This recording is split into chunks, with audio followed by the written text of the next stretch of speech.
My dear viewers and learners, welcome, নমস্কাৰ। মৰমৰ ছাত্ৰ ছাত্ৰীসকল, আজি এই ভিডিঅ'টো চতুৰ্থ শ্ৰেণীৰ আমাৰ গণিত পাৰ্ট 3 ভগ্নাংশ এই পাঠটোৰ বিষয়ে আমি কিছু কথা জানিম। প্ৰথমে আমি জানিলোঁ ভগ্নাংশ মানে কি। ভগ্নাংশ মানে কি, ধৰা হ'ল আমি এটা সম্পূৰ্ণ এটা কাগজ ল'লোঁ। আমি সম্পূৰ্ণ কাগজটো ল'লোতো, এইটো যদি আমি এনেকৈ সমানে দুভাগ কৰি দিওঁ তেতিয়া কি কয়, অৰ্ধাংশ বুলি কয়। এতিয়া অৰ্ধাংশ হ'ল মানে 2 ভাগৰ 1 অংশ। মানে দুটা ভাগ কৰিলোঁ, এটা সম্পূৰ্ণ কাগজ আমি দুটা অংশ কৰিলোঁ, 2 ভাগৰ 1 ভাগ। আৰু যদি মই আৰু এটা এনেধৰণে আৰু এটা ফল কৰি দিওঁ, তেনেহ'লে কি হ'ল, এই এটা ভাগটো কিমান, 4 ভাগৰ 1 অংশ। 4 ভাগ মানে 1/4। এইটো হ'ল 1/4। মানে সম্পূৰ্ণ কাগজটোত আমি কি কৰিলোঁ, 4 ভাগৰ 1 ভাগ কৰিলোঁ। ঠিক আছে, 1/4 বা 4 ভাগৰ 1 ভাগ। মৰমৰ ছাত্ৰ ছাত্ৰীসকল, তোমালোকে ইয়াতো চাব পাৰা, ইয়াত এটা সম্পূৰ্ণ পেপাৰ লৈছে, এইটো সম্পূৰ্ণ কাগজ।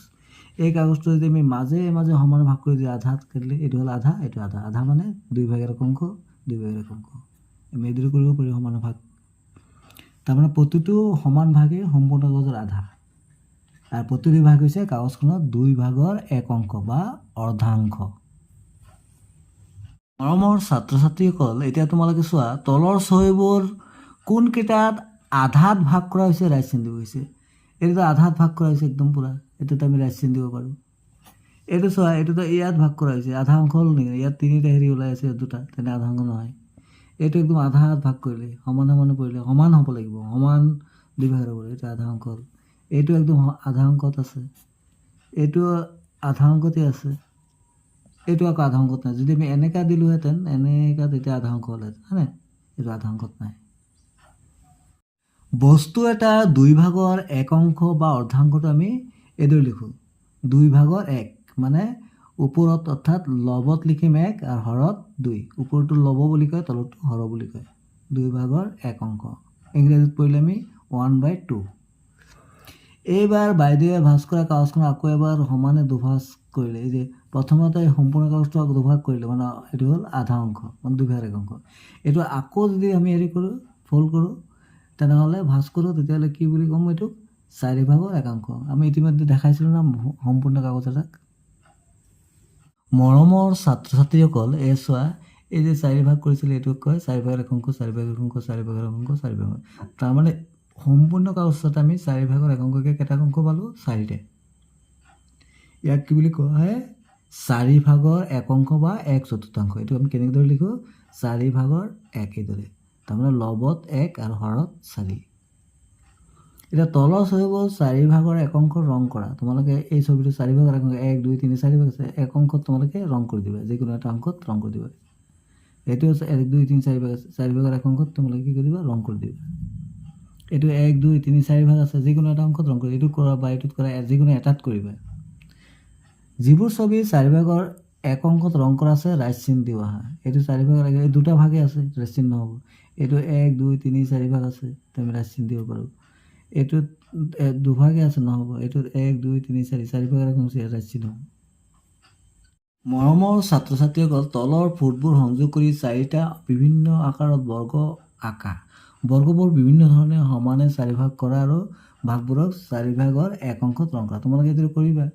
ধৰা মই এটা সৰু এটা বৰ্গ আঁকি দিছোঁ, 4 ভাগৰ, ধৰা এইটোৱে কৰিলোঁ, এইটো 1 2 3 4, এইটো এনেকৈ দিলোঁ, এইটো এনেকৈ দিলোঁ, এইটো এনেকৈ দিলোঁ, এনেকৈ বৰ্গ এটা আঁকি দিবা, সমানে আঁকিবা, মানে তাৰপিছত 4 ভাগৰ 1 অংশ এইটো মাজে মাজে দিবা, তাৰপিছত মাজে মাজে 4 ভাগৰ 1 অংশ হ'ব। তোমালোকে এইটো কৰি 4 ভাগৰ 1 অংশত ৰং কৰিবা। ইয়াত চোৱা, বিকন আৰু মনামীয়ে কাগজখনৰ একোটা ভাগত তলত দিয়া ধৰণে ৰং কৰিলে। এইটো 4 ভাগৰ 1 অংশত ৰং কৰিলে। ইয়াত 4 ভাগৰ এটাত 4 ভাগৰ 1 অংশত কৰিলে ৰঙা আৰু 1 অংশত কৰিলে সেউজীয়া। বিকনে ৰঙা ৰং কৰাৰ পাছত মনোমীয়া ৰঙা ৰঙৰ পাছত এনেকুৱা হ'ল। এতিয়া তেওঁলোকে কাগজখন মুঠ কিমান অংশ ৰং কৰিলে চাওঁ আহা। বিকন আৰু মনোমীয়া ৰং কৰা কাগজৰ ভাগ হ'ল 4 ভাগৰ 1, আৰু বিকন 4 ভাগৰ 1 অংশ, মনোমীয়া কৰিলে 4 ভাগৰ 1 অংশ। তাৰমানে ই এজনে 4 ভাগৰ 1 অংশ কৰিছে আৰু এজনে 4 ভাগৰ 1 অংশ। তেতিয়া 4 ভাগৰ 1 4 ভাগৰ কিমান হ'ব, সম্পূৰ্ণ 4 ভাগৰ 2 অংশ, তাৰমানে আধা অংশ হৈ গ'ল। তাৰমানে 4 ভাগৰ 2 অংশ হৈছে সম্পূৰ্ণ কাগজখনৰ আধা বা 2/1 এইদৰে যদি তিনিজনে কৰে, এজনে 4/1 অংকত আৰু এজনৰ 4/1 অংকত তিনিটা অংক কৰিলে, তাৰমানে 4/1 4/1 4/1 তিনিটা আছে, তাৰমানে কিমান হ'ব 4/3 অংক, 1 2 3 4/3 অংক, 3 চতুৰ্থাংশ বা 4/3 বুলি কয়, বা 3 চতুৰ্থাংশ বা 4/3।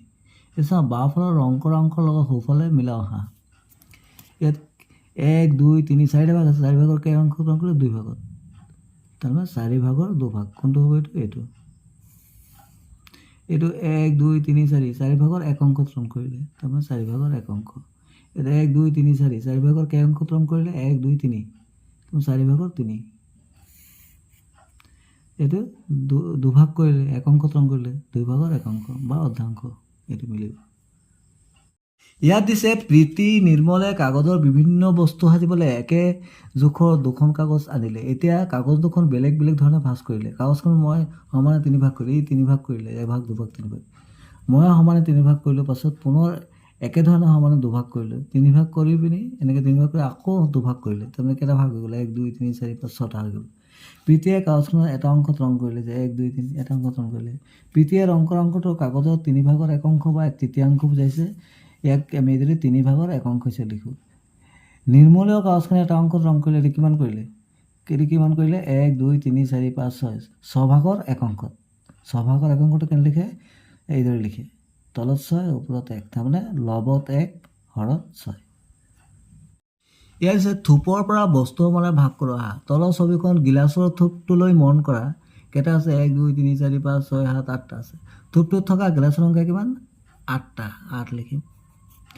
গিলাচৰ থোপটো 2/1 অংশ কেইটা গিলাচ থাকিব, 2/1 অংশ গ'লে এই যদি আমি কৰোঁ এইদৰে 2/1 এইটো 2/1 অংশ 1 2 3 4 4টা থাকিব।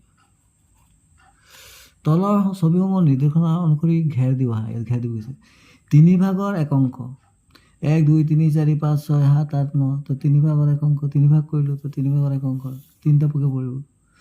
4/3 অংশ 1 2 3 4 ভাগ আছে, 4/3 অংক, তো 3 অংক মানে কি এনেকৈ কৰিম, 3টা অংক ৰং কৰিম, এইটো 4/1 অংকত 1 2 3 4 ভাগ আছে, 1 অংক এইটো আমি ঘেৰ দি দিম।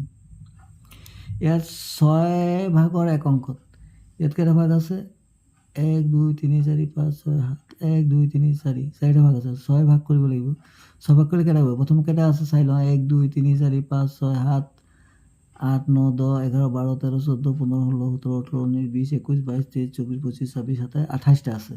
তো 6 28 হ'লে কি হ'ব, 6/1 অংক কিমান হ'ব।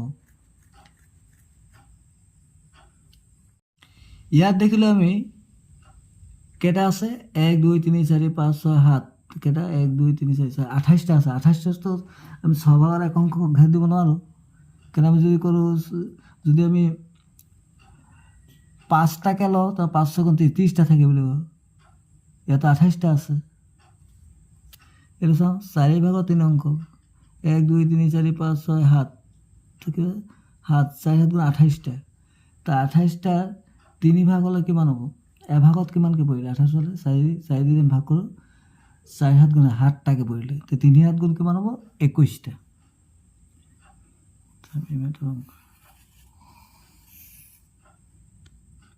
ইয়াৰ পিছত তুলনা কৰোঁ আহা। পিনাকী আৰু তাজনীনে গৰম বন্ধত লগ হৈ কাগজেৰে কিছুমান ফুল সাজিবলৈ মন কৰিলে।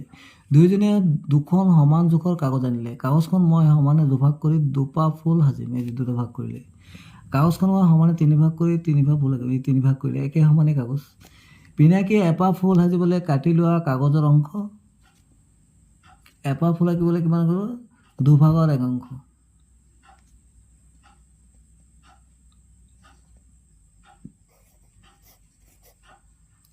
2/1 অংশ।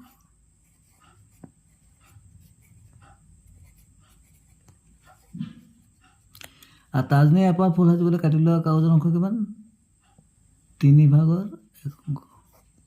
3/1 অংশ হ'ব। এতিয়া পিনাকীৰ কাগজৰ অংশটোৰ ওপৰত তাজনীনৰ কাগজৰ অংশ থোৱা। পিনাকীৰ অংশটো তাজনীনৰ অংশতকৈ ডাঙৰ, দেখিছে ডাঙৰ, এতিয়া তাততো ডাঙৰ হ'ব। দুয়োৰে সম্পূৰ্ণ কাগজ দুখন একে জোখৰ আছিলে, পিনাকিৰ কাগজৰ 2/1 অংশ, তাজমহলৰ কাগজৰ 3/1 অংশ ডাঙৰ, গতিকে 2/1টো 3/1তকৈ ডাঙৰ হ'ব। এই চোৱা তাজমহলৰ অংকৰ অংশ এইটো, পিনাকিৰ অংকৰ অংশ এইটো, তেনেহ'লে কি হ'ব? এইটো ডাঙৰ। তাজমহলৰ অংকৰ অংকটো পিনাকিৰ অংকৰ অংকতকৈ ডাঙৰ নহয়নে?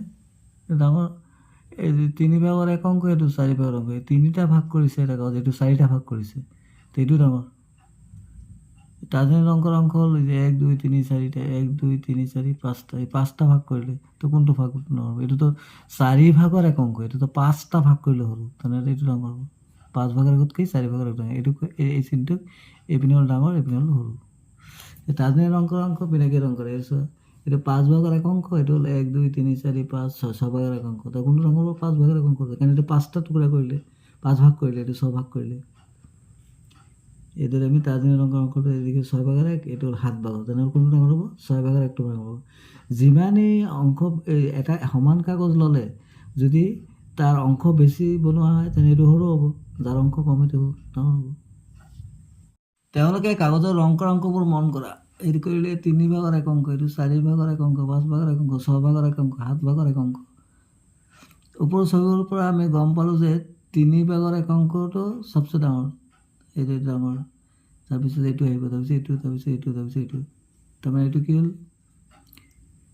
এইদৰে আহিলে এইটো কি হ'ল? ঊৰ্ধ্বক্ৰমত সজোৱা হ'ল।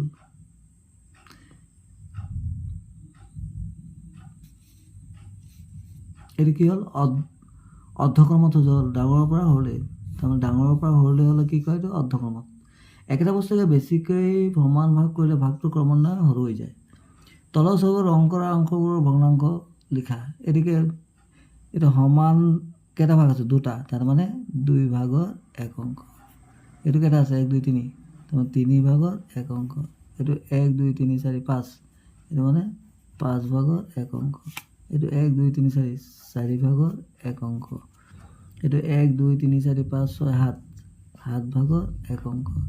এইটো 1 2 3 4 5 6, 6/1 অংক। এতিয়া এই ভগ্নাংশবোৰ ঊৰ্ধ্বক্ৰমত সজালে, মানে সৰুৰ পৰা ডাঙৰলৈ সজালে একেবাৰে সৰু কোনটো আছে? 7/1, তাৰপিছত কোনটো আহিব? 6/1, তাৰপিছত এইটো 5/1, তাৰপিছত 4/1, তাৰপিছত 3/1, তাৰপিছত আহিব 2/1। কৰিমে বাৰী এখনত 3/1 অংক আলু খেতি কৰিছে। একে জোখৰ আন এখন বাৰীত 5/1 অংশত পাৰ্থই আলুৰ খেতি কৰিছে। কোনজনৰ আলুৰ খেতি বেছি? একেই সমান আছিলে জোখৰ বাৰী, যেনে এই 3/1 অংকত কৰিলে, তাৰমানে কাৰটো বেছি? কৰিমৰ বাৰীটো। কৰিম, ইয়াত কি হ'ব? কৰিমৰ বাৰীত আলু খেতি বেছি অংশ আছে। Thanks for watching. Stay connected. Thank you so much.